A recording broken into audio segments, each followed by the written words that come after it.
നിയമസഭാ തെരഞ്ഞെടുപ്പുമായി ബന്ധപ്പെട്ട് തമിഴ്നാട്ടിൽ DMK സഖ്യത്തിലേക്കുള്ള SDPIയുടെ ഒരു കടന്നുവരവിനെ കുറിച്ച് കഴിഞ്ഞ ഒരു വീഡിയോയിൽ ഞാൻ സംസാരിച്ചിരുന്നു. അപ്പോൾ നിരവധിയായ ആളുകൾ അതിൻ്റെ താഴെ പല കമൻറ്റുകളും രേഖപ്പെടുത്തിയിട്ടുണ്ട്.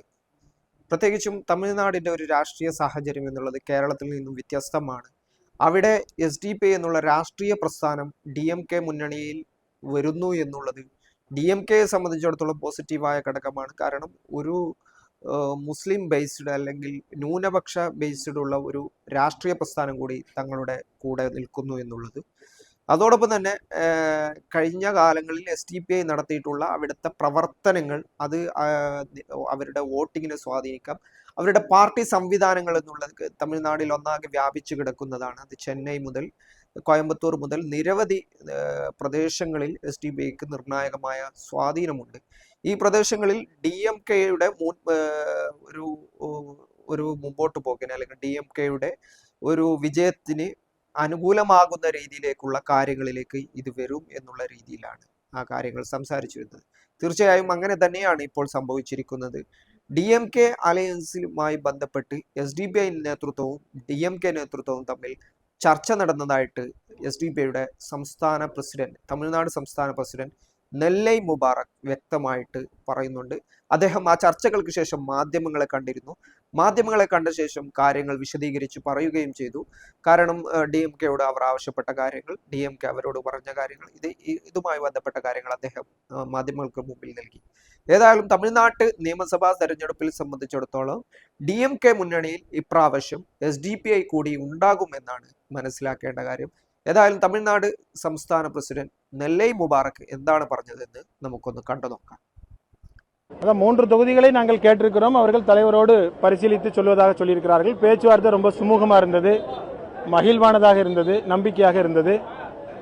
சின்னத்தை பொறுத்தவரை SDPI உதயசூரியன் சின்னத்திலேயே போட்டியிடுவது என்கிற தீர்மானத்தை தான் நாங்கள் எடுத்திருக்கிறோம்.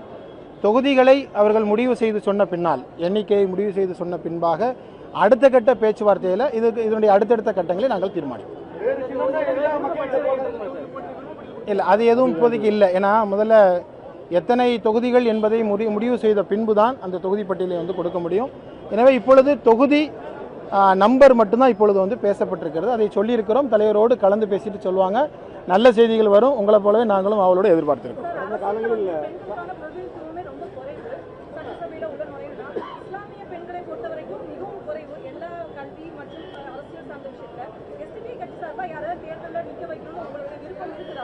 நிச்சயமாக உண்டு. எங்களை பொறுத்த வரைக்கும் எல்லாருக்குமான ஒரு ப்ரொபோஷனல் ரெப்ரசன்டேஷன் என்கின்ற அடிப்படையில் எல்லோருக்கும் இடம் தர வேண்டும் என்று நினைக்கிறோம். அது கிடைக்கிற எண்ணிக்கைகளை பொறுத்து எல்லாருடைய பங்களிப்பையும் அதில் உறுதி செய்யும். நிச்சயமாக பெண்களுடைய பங்களிப்பு உறுதி செய்யப்பட வேண்டும் என்பது நியாயமான ஒன்று. കാര്യങ്ങൾ വ്യക്തമാണ്. നെല്ലൈ മുബാറക് പറയുന്നതനുസരിച്ച് വെച്ച് അവർ DMKക്ക് മുമ്പിൽ അവരുടെ പ്രൊപ്പോസൽ, അവരുടെ ആവശ്യങ്ങൾ വെച്ചു. 3ഓളം സീറ്റുകൾ അവർ ആവശ്യപ്പെട്ടു എന്നാണ് നെല്ലൈ മുബാറക് പറയുന്നത്. ഈ 3ഓളം സീറ്റുകൾ അവർ ആവശ്യപ്പെട്ടപ്പോൾ DMKയുടെ ബന്ധപ്പെട്ട അധികാരികൾ അവരുടെ നേതൃത്വവുമായി സംസാരിച്ച് ആ കാര്യത്തിൽ ഒരു വ്യക്തതവും തീരുമാനവും വരുത്തുമെന്നാണ് പറഞ്ഞിരിക്കുന്നത്. നിലവിലുള്ള സാഹചര്യത്തിൽ അത് ഏത് സീറ്റുകളായിരിക്കും എന്നുള്ള കാര്യത്തിലൊന്നും തീരുമാനമായിട്ടില്ല. പക്ഷേ ഞങ്ങൾ 3 സീറ്റുകളും ആവശ്യപ്പെട്ടിട്ടുണ്ട്. അവർ അതുമായി ബന്ധപ്പെട്ട ചർച്ചകൾ നടത്താം എന്ന് പറഞ്ഞിട്ടുണ്ട്. അതുമായി ബന്ധപ്പെട്ട ചർച്ചകൾക്ക് ശേഷമേ ഇത് എത്ര സീറ്റ് എവിടെയൊക്കെ ആയിരിക്കും എന്നുള്ള കാര്യത്തിൽ വ്യക്തത വരികയുള്ളൂ. ഇനി മറ്റൊരു കാര്യം ഏത് ചിഹ്നം എന്നുള്ളതാണ്. SDPIയെ സംബന്ധിച്ചിടത്തോളം അവർക്ക് പ്രത്യേകമായിട്ട് ചിഹ്നം അനുവദിച്ചിട്ടില്ല എന്നുള്ളത് ഒരു യാഥാർത്ഥ്യമാണ്. ഈ പശ്ചാത്തലത്തിൽ DMKയുടെ ചിഹ്നമായ ഉദയസൂര്യനിൽ തന്നെയായിരിക്കും SDPI മത്സരിക്കുക എന്നതാണ് അദ്ദേഹം പറഞ്ഞത് വെച്ച് മനസ്സിലാക്കാൻ കഴിയുന്നത്. അങ്ങനെയാണെങ്കിൽ പോലും DMK മുന്നണിയിൽ SDPI എന്നുള്ള രാഷ്ട്രീയ പ്രസ്ഥാനം സജീവമായിട്ട് ഉണ്ടാകും എന്നുള്ളതാണ്. തമിഴ്നാട് റെപ്രസെൻറ്റേറ്റീവ് നിയമസഭാ തെരഞ്ഞെടുപ്പിനെ സംബന്ധിച്ചിടത്തോളം റെപ്രസെൻറ്റേറ്റീവ്, അതായത് പ്രാതിനിധ്യം എന്നുള്ളത് എല്ലാ വിഭാഗത്തിനും അർഹമായ പ്രാതിനിധ്യം കിട്ടണമെന്നാണ് SDPIയുടെയും ആവശ്യം. ആ രീതിയിൽ തന്നെ DMK അതിനെ കാണുകയും മുഖവിലെടുക്കുകയും അതുമായി ബന്ധപ്പെട്ട കാര്യങ്ങൾ ചെയ്തു തരികയും ചെയ്യുമെന്ന് തന്നെയാണ് പ്രതീക്ഷിക്കുന്നത് എന്നും നെല്ലൈ മുബാറക് പറയുന്നു. അപ്പോൾ കാര്യങ്ങൾ വ്യക്തമാണ്. തമിഴ്നാട് നിയമസഭാ തെരഞ്ഞെടുപ്പിൽ DMK മുന്നണി എന്നുള്ളത് അതിൽ കോൺഗ്രസ് ഉണ്ട്, ലീഗ് ഉണ്ട്, CPM ഉണ്ട്. ഇങ്ങനെയുള്ള കേരളത്തിലെ പ്രബലമായ കക്ഷികളൊക്കെ തമിഴ്നാട്ടിൽ DMK മുന്നണിയിലാണ്. അതിലേക്കാണ് ഇപ്പോൾ SDPI കൂടി വരുന്നുള്ളത്. നേരത്തെ കേരളത്തിൽ പറയുന്നത് പോലെ തീവ്രവാദ, ഭീകരവാദ അല്ലെങ്കിൽ മറ്റുള്ള ചാപകൾ കുത്തി, വർഗീയ ചാപയൊക്കെ കുത്തി മാറ്റി നിർത്താൻ പറ്റുന്ന ഒരു സാഹചര്യമല്ല തമിഴ്നാട്ടിലെ സംബന്ധിച്ചിടത്തോളം. അവിടെ കുറച്ചും കൂടി ഇൻക്ലൂസീവായ പൊളിറ്റിക്സ് ആണ് നടക്കുന്നുള്ളത്. അങ്ങനെയാണ് ഇപ്പോൾ ഈ കാര്യങ്ങൾ നടന്നിരിക്കുന്നത്. മറ്റൊന്ന്, ഈ നിയമസഭാ തെരഞ്ഞെടുപ്പുമായി ബന്ധപ്പെട്ട് നമ്മൾ പറയേണ്ട കാര്യം എന്നുള്ളത്, നിയമസഭാ തെരഞ്ഞെടുപ്പ് നേരത്തെ ഉണ്ടായിരുന്ന ലോക്സഭാ തെരഞ്ഞെടുപ്പ് AIADMK സഖ്യത്തിലായിരുന്നു SDPI ഉണ്ടായിരുന്നത്.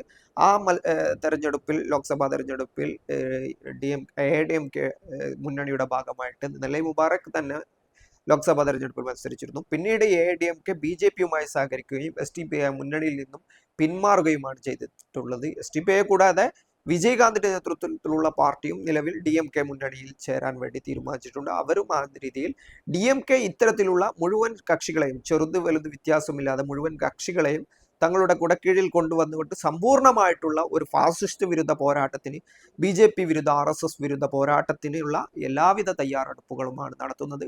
ആ രീതിയിൽ നോക്കുമ്പോൾ DMKയുടെ ഒരു മെഷീനറീസ് ഈ കാര്യത്തിൽ കൃത്യമായിട്ട് ഇടപെട്ടുകൊണ്ട് ആ കാര്യങ്ങൾ നടപ്പിലാക്കുന്നു എന്നാണ് മനസ്സിലാക്കാൻ കഴിയുന്നത്.